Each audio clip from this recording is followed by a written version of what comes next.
మీరు మందులు కాక విశ్వాసము చేతను ఓర్పు చేతను వాగ్దానమును స్వతంత్రించుకొనవలెను.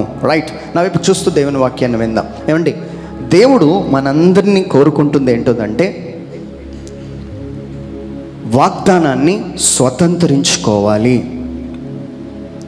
దేవుడు ఏ వాగ్దానం అయితే మన జీవితంలో ఇస్తూ ఉంటాడో దానిని పొందుకునే ఒక ఆత్మీయ పోరాటం మీలో ఉండాలి అని బైబిల్ సెలవిస్తుంది. హల్లెలూయా, హల్లెలూయా, హల్లెలూయా, హల్లెలూయా. ఈ వాగ్దానం కానీ మనం రిసీవ్ చేసుకోలేకపోతే వాళ్ళని ఏమన్నాడు? మందులు వలె ఉండక అంటున్నాడు. మందులు కాక, బద్ధకస్తులు కాక, బుద్ధిహీనులు కాక, రీచ్ యువర్ డెస్టినేషన్. క్రైస్తవుడి యొక్క గమ్యం ఏంటో తెలుసా? వాగ్దానమును పొందుకోవాలి. జాగ్రత్తగా చూడండి. ఫస్ట్ పాయింట్ ఏంటి అంటే, వాగ్దానాన్ని పొందుకోవాలంటే అసలు ఏం చేయాలి మనం? ఇజ్రాయేల్ ప్రజలందరూ ఎక్కడున్నారు? ఐగుప్తులో ఉన్నారు. ఎలాగ ఉన్నారు? బానిసలుగా ఉన్నారు.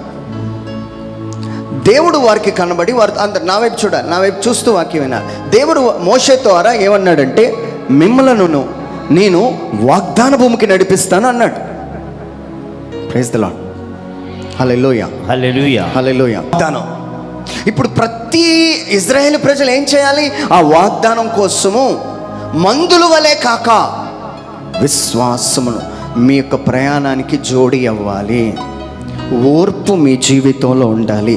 ఈ రెండు ఉంటే మీరు వాగ్దానాన్ని పొందుకుంటారని చెప్తుంది బైబిల్. మొదటిది ఏంటి? విశ్వాసము. రెండవది ఏంటి? ఓర్పు. ఈ రెండుగాను ఉంటే మీకు దేవుడు ఏ వాగ్దానం ఇచ్చినా దాన్ని నెరవేర్చేవాడుగా ఉన్నాడు. గట్టిగా చప్పట్లు కొడుతూ యేసయ్యను మహిమపరచుదాం. హల్లెలూయా, హల్లెలూయా, హల్లెలూయా, హల్లెలూయా. జాగ్రత్తగా వినండి. ఇప్పుడు ఇజ్రాయెల్ ప్రజలు ఐగుప్తులో ఉన్నారు. వీళ్ళు చేతి నిండా బరువు అండి, మొయ్యలేనంత బరువు ఉన్నది. ఇప్పుడు మోషే వచ్చాడు. అవన్నీ మీకు స్టోరీ తెలుసు. ఆ స్టోరీలోని మోషే వచ్చి అరిష్టాలు సృష్టించి గొప్ప అద్భుతాలు చేసి, ఇప్పుడు మోషే నాయకత్వంలో ఐగుప్తులో ఉన్న పైకి లేండి ఐగుప్తులో ఉన్న ఇజ్రాయేల్ ప్రజల్ని లేపి నడిపించడం ప్రారంభించాడు. హల్లెలూయా. ఇప్పుడు ఈయన మనసులో ఏముండాలో తెలుసా? నా దేవుడు నన్ను వాగ్దాన భూమికి తీసుకెళ్తాడు, వాగ్దాన భూమికి తీసుకెళ్తాడు. నడుస్తున్నాడు పైన ఎండ. జాగ్రత్త చూసుకోండి. మీకు ఇవన్నీ ఎందుకు చెప్తున్నానంటే, ఓకే నేను విశ్వాసంతో లేచాను, బాగానే ఉంది. పైన భయంకరమైన ఎండ, భయంకరమైన సర్పాలు తిరుగుతున్న ఎడారిలో రోజు ఇదే పోరాటం. సడన్గా మన్నా వచ్చాను. సడన్గా ఒక మేఘము వారిని కమ్ముకొనే వచ్చింది, వారిని నడిపించడం ప్రారంభించింది. నీకు ఎప్పుడైతే నీ ఆత్మీయ యాత్రలో నేను ప్రభువా నీ కోసం నిల్చుంటాను అని చెప్తావో, నీకు ఎండ దెబ్బ తగిలినప్పటికీ దేవుడు నిన్ను కాయడానికి తన మేఘాన్ని పంపించేవాడై ఉన్నాడు. ఊరికి నిన్ను వదిలిపెట్టడం. సరే, ఇంకా ముందుకెళ్తున్నాడు. చాలా పాములు కాటేశాయి. ఇంకా ముందుకెళ్తున్నాడు. పెద్ద సముద్రం అడ్డుగా వచ్చింది. ఓర్పు ఉంటేనే తప్ప వాగ్దాన భూమి చేరుకోలేం. ఏంటండి మోషే, ఎందుకు తీసుకొచ్చావు మమ్మల్ని ఇక్కడికి? ఎడారిలో చంపడానిక? సొనుగుడు ఉండకూడదు మన జీవితం. నా వైపు చూడాలి, అందరు నా వైపు చూడాలి. మీరు కూర్చోండి. Thank you. చూడండి, సొనుగుడు ఉండకూడదు, సొనక్కూడదు. మాకేంటిది? ప్రభు నమ్ముకున్నాక ఏంటి మా జీవితం అనే సొనుగుడు మీలో ఎక్కువైపోయింది. మేము ఎంత నమ్ముకున్నామండి, ఎంత ప్రార్థన చేస్తున్నామండి, ఏం అవ్వట్లేదండి. చాలామంది హృదయంలో ఉన్న ప్రశ్న ఇది. ఈరోజు దేవుడు మీకు ఏం చెప్తున్నాడంటే, మందుల వలె కాక, బుద్ధిహీనుల వలె కాక, విశ్వాసంతో ఓర్పుతో వాగ్దానాన్ని చేరుకోవాలి. రైట్. వాగ్దానం చేరుకోవాలంటే ఫస్ట్ స్టెప్ ఏంటంటే, గుర్తుపెట్టుకోవాలి బాగా, నీ ఉన్న స్థలాన్ని విడిచిపెట్టాలి. ఇంకా మందుల ఇంకా మీ బుర్రలో ఇంకా పాపం ఉండిపోయింది. ఇంకా పర్వాలేదు, హీ విల్ కమ్ సూన్. ఆయన రాబోతున్నాడు, ఆయన త్వరగా రాబోతున్నాడు. వచ్చే టైంకి సంఘం ఎట్లా ఉండాలి? ఆయన పోలికలోకి రావాలి. ఇక్కడ ఉన్న వాళ్ళు ఎంతమంది క్రైస్తవుల చేతులు ఎత్తండి. అదేంటి చెయ్యతండి. క్రైస్తవులు అన్నబడే వాళ్ళు, మీరందరూ హిందువులా? ఎంతమంది వాగ్దానాన్ని విడిచి ఐగుప్తును విడిచి వాగ్దానానికి చేరుకున్నారంటే చేతులు ఎత్తరు ఎవరు. అందుకే కొంతమంది ముందే తెలివైన వాళ్ళు.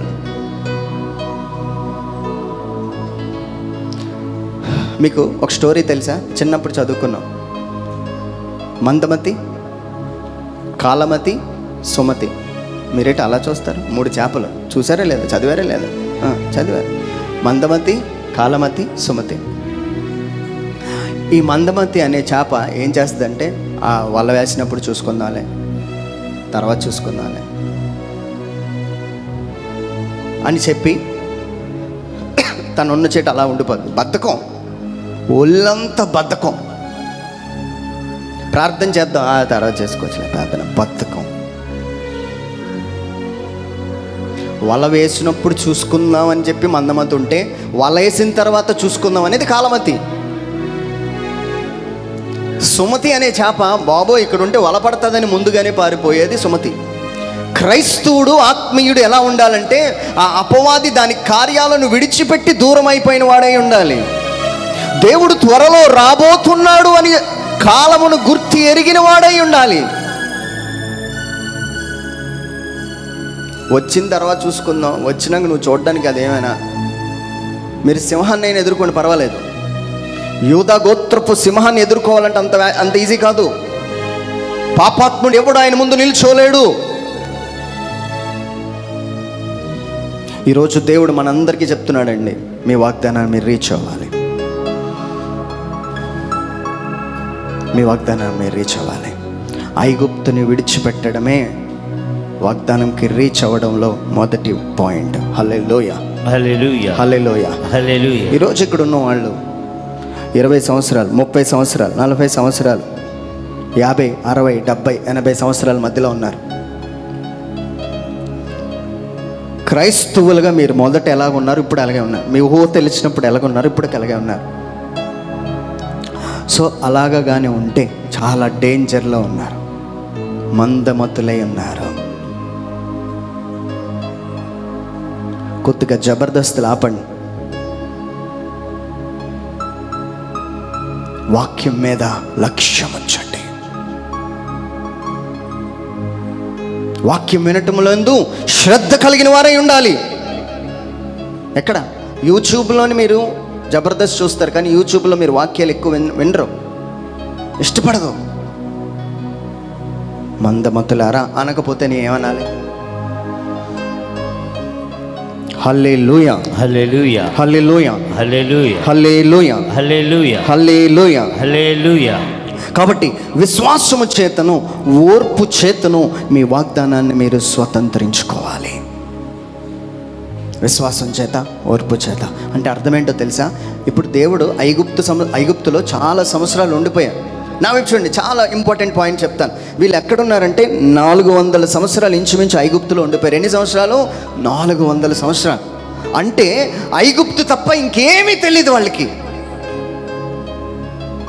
ఇప్పుడు జైల్లో ఉన్నోడిని బయటికి పంపిస్తారా? చెప్పాలి, ఏమీ తెలియదు. ఇలాంటి వ్యక్తికి మోషే వచ్చి, మిమ్మల్ని అందరినీ దేవుడు ఒక దేశానికి తీసుకువెళ్ళబోతున్నాడు, అక్కడ పాలు తేనెలు ప్రవహిస్తుంది. ఏమంటే ఊహించండి, ఎక్కడైనా నీళ్లు ప్రవహిస్తుంది, మంచి నీళ్లు ప్రవహిస్తుంది అంటే నమ్ముతాం.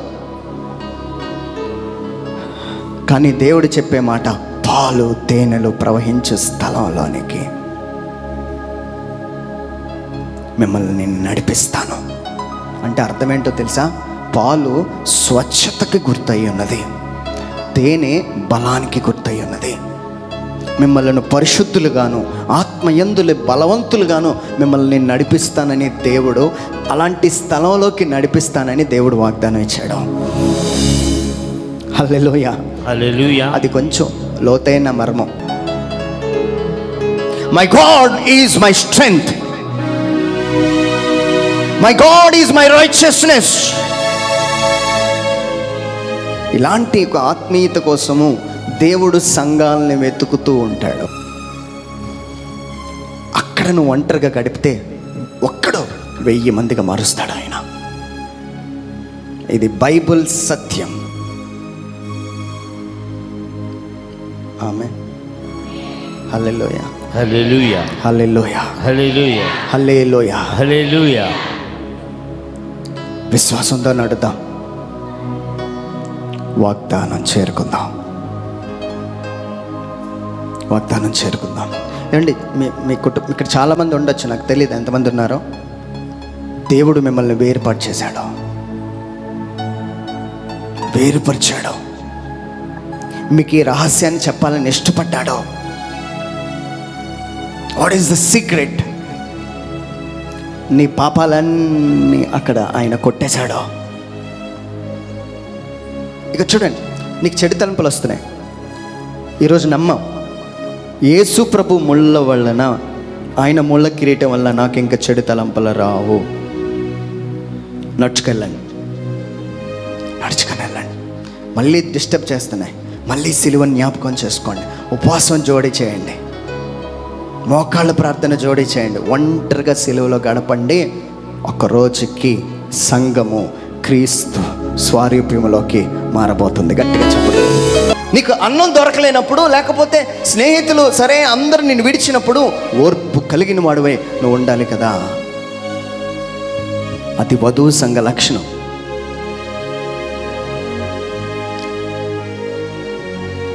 బైబిల్ చదివితే పరిశుద్ధుడు అవడు. ఆమేన్, ఆమేన్. ఏమండి, ఇప్పటి నుంచి నీ బలం కాదు, నా బలం ఎవరు చెప్పాలి? నా బలం, నా బలం యేసయ్య, నా బలమే యేసయ్య. నీ బలంతో నువ్వు దోమను కూడా కొట్టలేవు. అది అది కానీ కొట్టాలనుకుంటావు చాలాసార్లు పారిపోతుంది. అది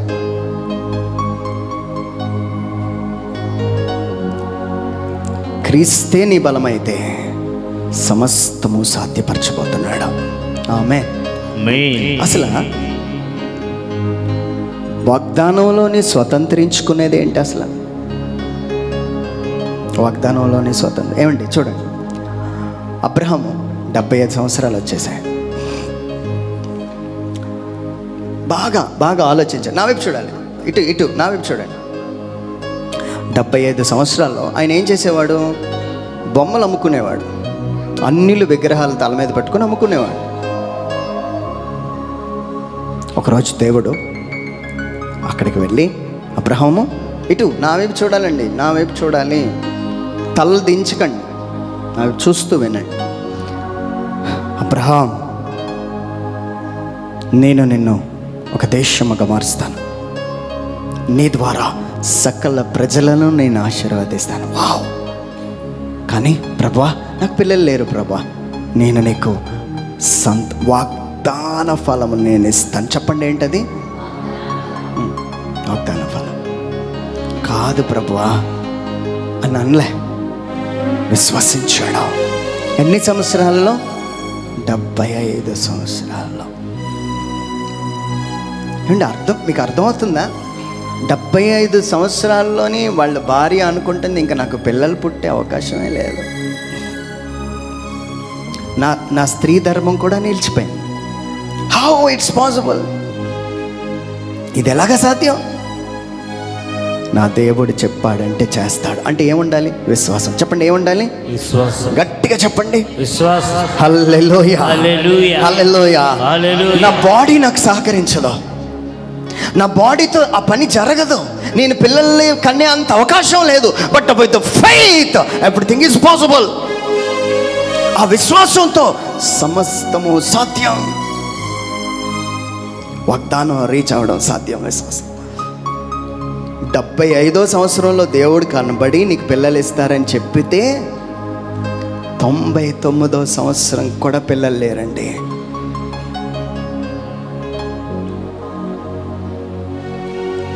ఇలాగ తను ఊరు వదిలే, ఏమండి దేవుడు అన్నాడు, నువ్వు లేచి, చెప్పండి ఏం చేయాలి? లేచి. ఏమండి, లెగకుండా పని అవ్వదు. నీకు ఆ బద్ధకంలోనే ఉండిపోయి, ఆ తిండిలోనే ఉండిపోయి. వాగ్దానం చేరుకోవాలంటే లేవాలి. నీ విశ్వాసం.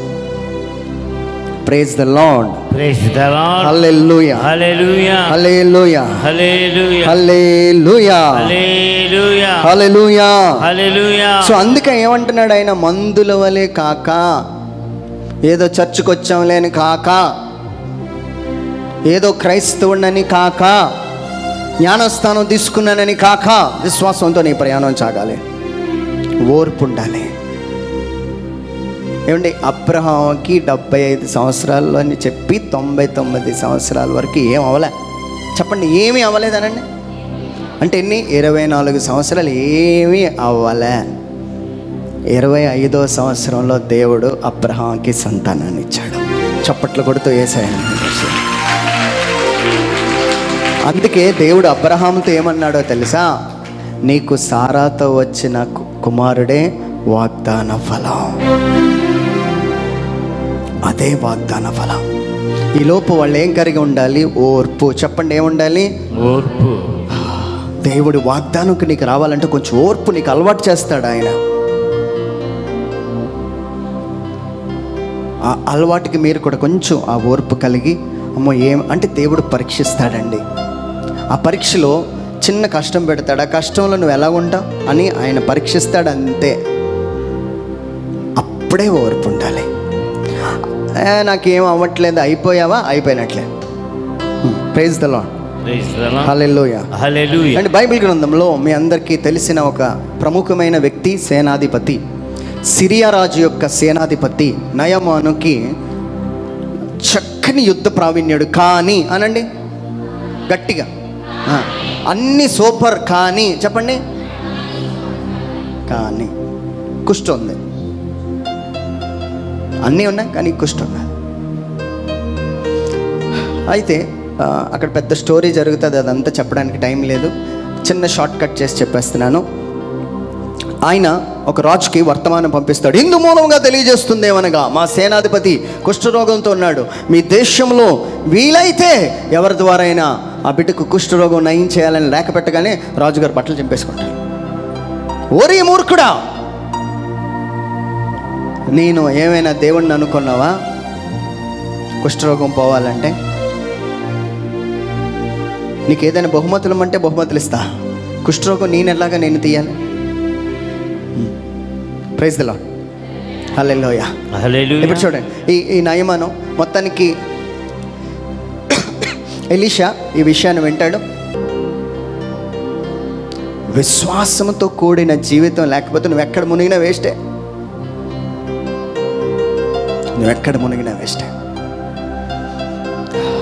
ఇప్పుడు చూడండి, వస్తే వెళ్ళిపోయాడండి. బాబోయ్, నేను మునగలే అంటే ఇక్కడే మునగాలి, అక్కడే మునుగుతా, నేను వెళ్ళిపోతున్నాడు. నువ్వు వెళ్ళిపోతే స్వస్థత రాదు. ఓర్పులో నుంచి బయటికి వెళ్ళిపోతే, ఓర్పు లేకుండా వెళ్ళిపోతే నువ్వు వాగ్దానాన్ని స్వతంత్రించుకోలేవు. ఆగు, ఒకడు చెప్తున్నాడు, అయ్యా ఆగండి, ఎందుకు వెళ్ళిపోతున్నారు? ఈరోజు నేను మీ మధ్యలో చెప్తున్నానండి, ఆగండి.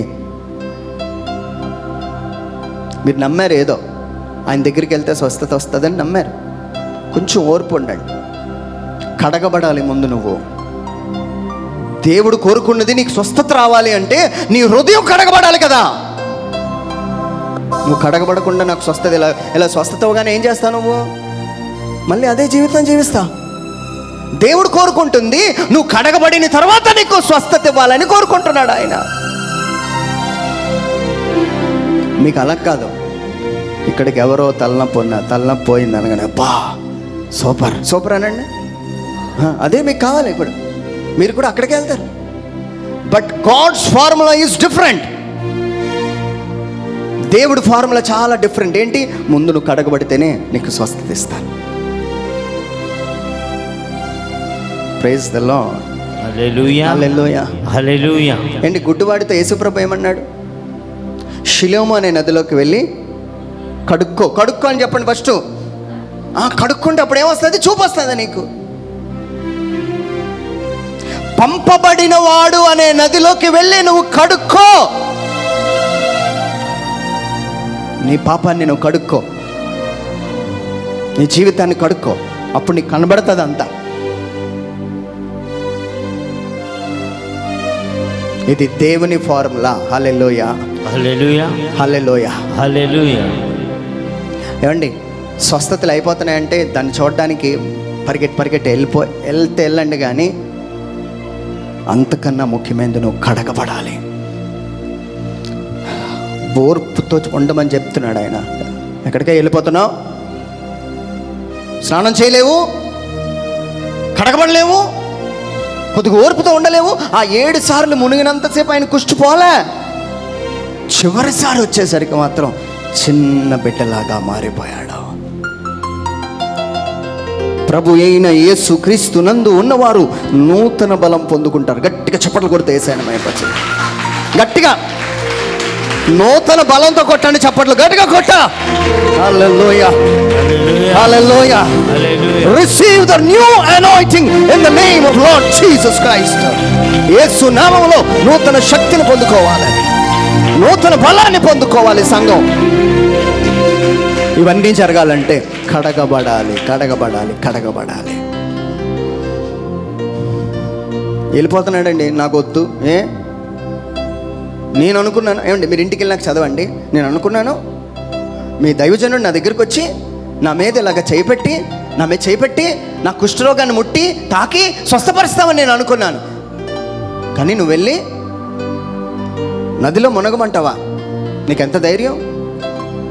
అయ్యా నీకు పెద్ద కష్టమైంది ఏం చెప్పలేదు కదా, కడుక్కోమన్నాడు కదా. ఎక్కడ కడుక్కోమన్నాడు? పంపబడిన వాడు అనే నదిలో, ఆ రక్తంలో నువ్వు కడుక్కో. పంపబడిన వాడు అనే నదిలో, ఆయన రక్తంలో నువ్వు కడుక్కుంటే నీకు స్వస్థత వస్తుంది. ఈయన ఏం చేశాడు? ఓర్పు కలిగి 1, 2, 3, 4, 5, 6, 7 వచ్చేసరికి చిన్న బిడ్డలాగా మారిపోయాడు. చప్పట్లు కొడుతూ వేశాడు. Praise the Lord. Hallelujah, hallelujah, hallelujah, hallelujah, హల్లెలూయా.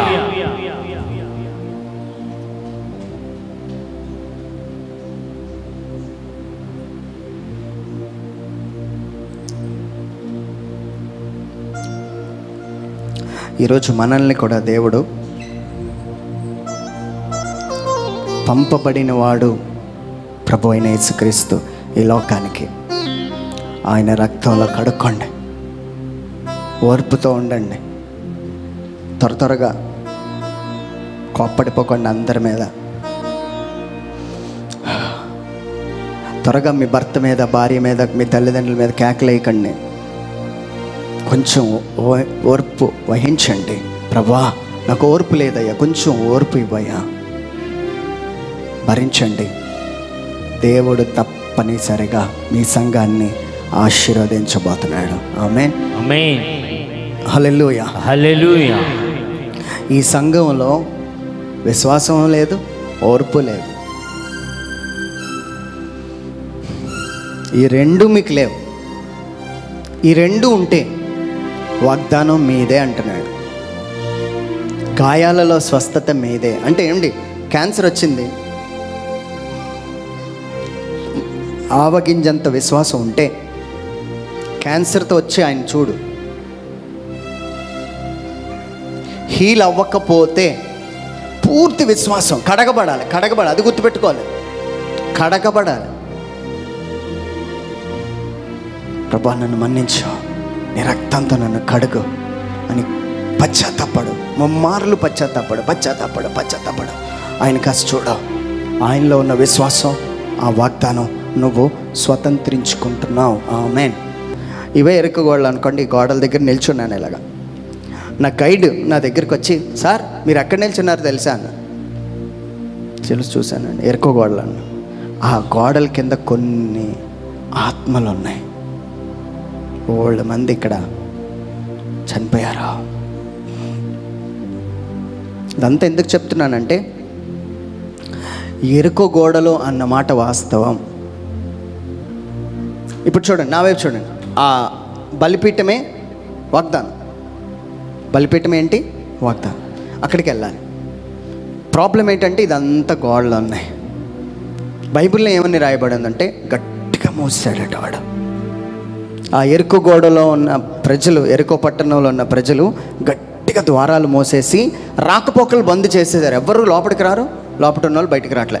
చాలా ఎత్తైన గోడలు ఫుల్ క్లోజ్ అయిపోయాయి. కానీ దేవుడు ఏమన్నాడు? వాగ్దానాన్ని ఇస్తానన్నాడు. ఇప్పుడు ఇజ్రాయేల్ ప్రజలందరూ ఇక్కడ ఆగిపోయారు, చూస్తున్నారు. ఏం చేయాలి? ఇప్పుడు చూడండి, దేవుడు తన ప్రజలకి ఒకటి నేర్పిస్తున్నాడు అక్కడ. ఇంతకుముందు అమాలేకీయులు వచ్చారు. నా వైపు చూడాలి అందరూ అమ్మా, నా వైపు చూస్తూనండి. అలా కిందకు చూస్తే మీ మైండ్ ఎక్కడికో వెళ్ళిపోతుంది. ముందు అమాలేకీయులతో దేవుడు ఏం చేశాడు? యుద్ధం చేశాడు, డైరెక్ట్గా యుద్ధం చేశాడు. మోషే కొండ మీద చేతులు ఎత్తి ప్రార్థన చేస్తుంటే కింద నాలుగు విజయం పొందుకున్నారు. కానీ ఈ బ్యాటిల్ చాలా డిఫరెంట్. దేవుడు ఏమన్నాడంటే ఆ ఎరుకో గోడల చుట్టూ 7 రోజులు 7 అంటే ఏదో ఉన్నది అని అంటే 7లో ఏదో ఉన్నది. 7లో నయమాన్ కూడా ఎన్నిసార్లు మొలిగాడు?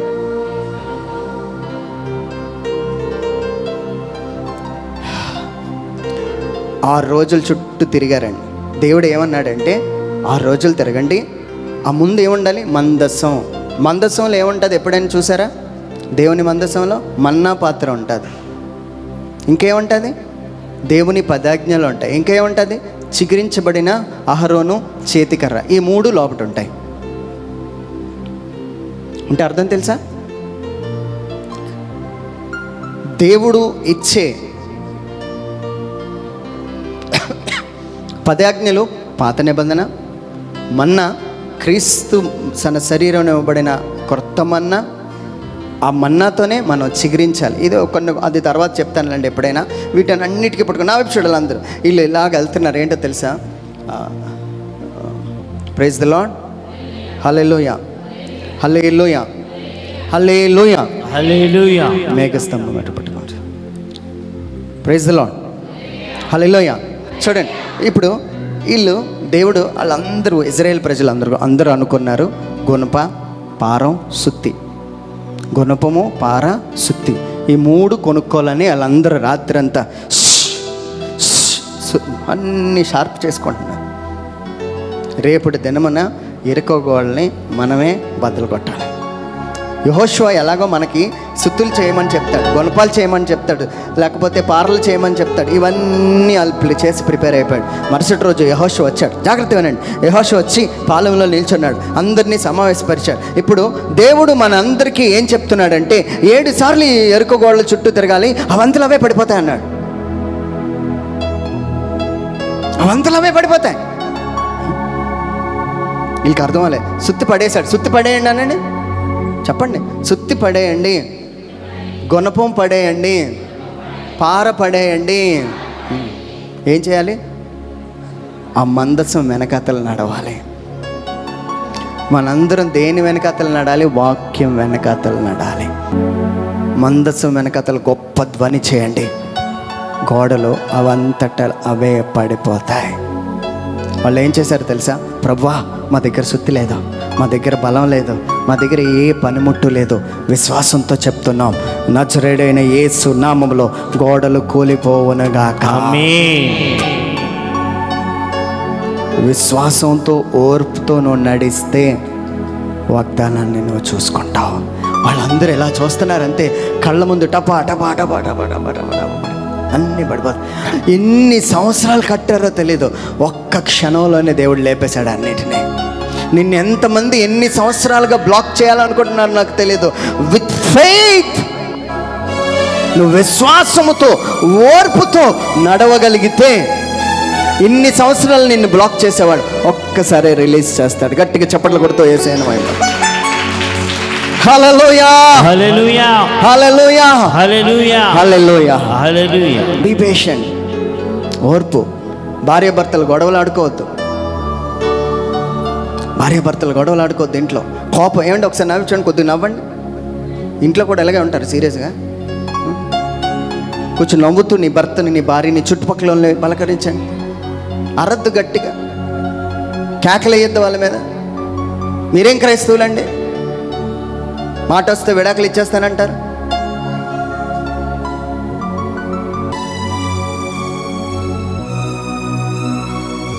బైబిల్ చూసి నేర్చుకోండి. చాలా ఇవన్నీ నేను ఒక రోజులో చెప్పలేను. ఏమంటే మరలా చెప్తున్నాను, ఈ వాక్యం నీ ముందుండి నిన్ను నడిపించాలి. అదే మందసం. ఎప్పుడో సంవత్సరానికి ఒకసారి ఇలాంటి కూటంలోకి వెళ్ళిపోతే అవ్వదు అనండి, అవ్వదు. ఇప్పుడు ప్రభు నిన్ను కోరుకుంటున్నాడు, ప్రభు నిన్ను ఆశీర్వదించాలని, వాగ్దానం నీకు ఇవ్వాలని ఆశపడుతున్నాడు. ఆ వాగ్దానం ఏంటో తెలుసా? సుత్తి లేకుండా వాగ్దానం నువ్వు చూడబోతున్నావు విశ్వాసంతో. ఆమేన్.